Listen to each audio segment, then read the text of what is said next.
Hello everyone, this is Greg from Mystery Honey. I'm just making this video as a response to some emails and messages that I've been getting through social media. A lot of people seem to be concerned about the lack of insects in their garden. They're asking me whether it's something to be worried about. In short, yes and no. So it's not something to be super worried about right now because it's been a pretty rough spring. As I've been harking on about quite a lot recently, there's been quite a large nectar dearth. So we have periods of flowering plants where they bloom in spring and then some die off, and then usually around June there's not that many flowering plants, and then we have the summer flow, which is much greater, huge nectar flow in summer when a lot of the plants around the UK start blooming. So we've had a pretty rough few months, really. It's been rainy, it's been wet, and there's not been a lot of food for the pollinators and insects to eat. So that's why we've got quite a low amount of insects in your garden. But it's also a very natural thing to occur. A lot of insects, they follow the trends of nectar. So in spring they do a lot of mating and they lay a lot of eggs, and then during the dearth the eggs hatch and the caterpillars go off and they feed on the greenery, and then they produce a chrysalis and they start to metamorphosize into, say, a butterfly or into a moth or into the flies, etc. So it's very natural that at the very beginning of the summer flow you don't see a lot of insects flying about your garden, because in essence they're growing into the butterflies and stuff that you want to see. Now the reason to be worried is that we are not seeing as many insects around the world, in essence, as much as we used to. Say in the 1940s, people used to drive down the motorway and they'd have to stop halfway down to clean the windshield. It's disgusting to think of, but there used to be so much bug splatter on the windscreens, and now I could drive down to Devon and back and I'd probably have like 2 bugs washed on my windscreen. Again, it's gross to think about, but it's a very good indicator that we are not in a good state in this country, at least. The main reasons for this are climate change and the loss of habitat.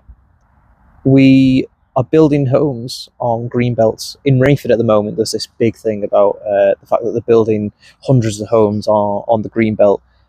So farmers' fields and where there were some protected woods and stuff like that, they're building homes for people on there. Now, people need homes. I'm not going to deny that. We are in a situation where we have a lot of homeless people, or we have a lot of people wanting to move into their first home, into a home in general, and they just can't afford it because there's so few houses out there. But wildlife needs a home as well. They need habitat. That green belt should be protected, really. We shouldn't be building on that at all. Granted, it was farmers' fields, and farmers' fields are also one of the reasons why we have issues with insects habitats. What we need is stuff like this. Lush undergrowth, just brambles, all sorts of wildflowers, just things going back to nature, in essence, if we want to get our wildlife going. Back in the day we had hedges along all the fields. The fields were relatively small and narrow because they only had small tractors. And things were a lot better, but since new technology has come and we've got big fields and huge tractors and stuff like that, the hedgerows are kind of a thing of the past. So a lot of habitat has been removed in that, and also we don't tend to let fields go to fallow anymore. We just spray it with some fertilizer and crack on again. Again, farmers have to do what they have to do. It's not their fault. They are under a lot of strain and under a lot of stress to try and get the food out there for us, and it's a really tough industry. So it's understandable that they have to keep pumping to keep getting more and more food out. But we can do things to improve our habitat. So I started an initiative 4 years ago called Rewilding Rainford, or hashtag Rewilding Rainford. It was supposed to be a good stepping point for the village that I'm from, Rainford. I got in touch with a lot of landowners. I got in touch with the Eden Project Seed Bank down south, and they had all these wildflowers, and they were really willing to give us the seeds to plant around Rainford. And I thought, brilliant, we could get like loads of fields of wildflowers. We can hopefully improve the habitat around here. Unfortunately, it all came down to money, and it's something that I don't have. I don't have a lot of money. This is a very small business, and the Eden Project weren't willing to really pony up any dough either. So in essence, we hit a big brick wall, and I got really demoralised about it, and I stopped thinking about it at all. It was when my wife showed me a video of, I think it was just some David Attenborough thing, and it talked about the fact that a lot of our great forests, a lot of those plants were planted by forgetful squirrels. They planted them for winter, and then they forgot where they planted those seeds, and those seeds grew into mighty oaks and all sorts. And it was that and another guy from, I think he's from Ireland, called the Phantom Planter. And it's those two things made me think, instead of trying to plant great big fields of wildflowers around Rainford, why don't I just start planting flowering plants here and there? I don't have to do vast fields, just little bits here and there. So I've been planting apple trees, I've been planting pear trees, buddleias. I've been shaking wildflower seeds here and there all around the village. Of course, if you were to try and do this through the normal means, again, you get hit by this big brick wall of tape. So I've just been doing it and hoping that the trees and stuff like that aren't getting noticed, and then hopefully they can flower and provide more food for the plants.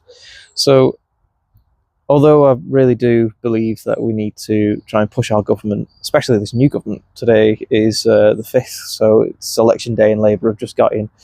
So I think we should try and push our governments and our MPs to try and provide a more greener area.